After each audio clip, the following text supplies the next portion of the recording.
seorang perempuan tenaga kerja Indonesia, TKI, asal Indramayu, Jawa Barat divonis 20 tahun penjara kurungan oleh hakim di pengadilan Hong Kong atas kasus perdagangan narkoba. Pada Agustus 2021 yang lalu, perempuan cantik tersebut bernama Yayu, masih 33 tahun, merupakan warga Blok Tengah RT 017R, W004 Desa Sukadana, Kecamatan Tukdana, Kabupaten Indramayu, Jawa Barat. Hal tersebut disampaikan Miska, 43 tahun, kakak kandung PMI tersebut saat menyampaikan aduan ke Serikat Buruh Migran Indonesia melalui saluran telepon seluler pada Minggu, 9 Januari 2022. Adik saya di Hong Kong sedang mengalami masalah terkait kasus narkoba, bahkan sudah divonis 20 tahun. Padahal dia itu dijebak oleh temannya yang sesama PMI asal Jawa Tengah, ungkap Miska. Pada saat menyampaikan aduan, Miska menceritakan bahwa adiknya yang bernama Yayu masih awalnya sekitar pertengahan tahun 2008 direkrut oleh sponsor bernama Tarmin, warga desa Sukadana, Kecamatan Tukdana, Kabupaten Indramayu, Jawa Barat. Oleh Tarmin, kemudian Yayu masih didaftarkan sebagai calon PMI ke PT Jatim Duta Pembangunan yang beralamat di Kelurahan Tegal, Alur, Kecamatan Kalideres, Jakarta Barat. Hanya beberapa bulan mengikuti proses sebagai calon PMI, kemudian oleh PT Jatim Duta Pembangunan diberangkatkan ke Hong Kong.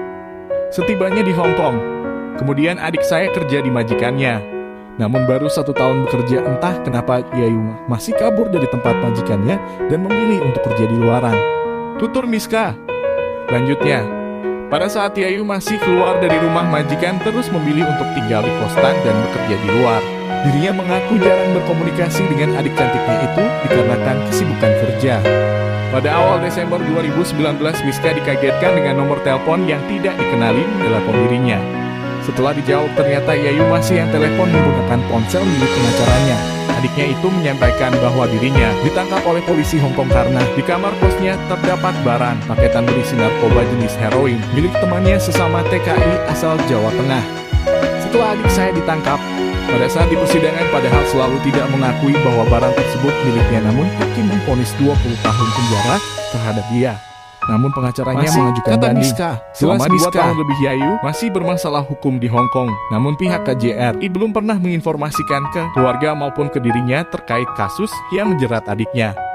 Kata adik saya, KJRI Hong Kong tahu kalau Yayu masih di penjara, bahkan sering membesuk. Namun kata adik saya, KJRI tidak bisa membantu dengan alasan ini. Kasus hukum bukan kasus ketenaga kerjaan dengan majikan, keluh Miska. Atas dasar tersebut, Miska menyampaikan aduan ke Serikat Buruh Migran Indonesia dengan harapan SBMI meneruskan aduannya ke pemerintah Republik Indonesia untuk membantu permasalahan hukum yang sedang dialami terhadap adiknya di Hong Kong.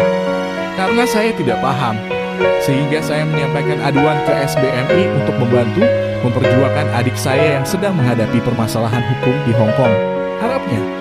Sementara itu, Juwari, Koordinator DEP Advokasi SBMI Nasional, menyampaikan bahwa pihaknya akan mempelajari aduan dari pihak keluarga PMI terlebih dahulu sebelum diteruskan ke pemerintah dalam hal ini Direktorat Perlindungan Warga Negara Indonesia dan Badan Hukum Indonesia Kementerian Luar Negeri RI.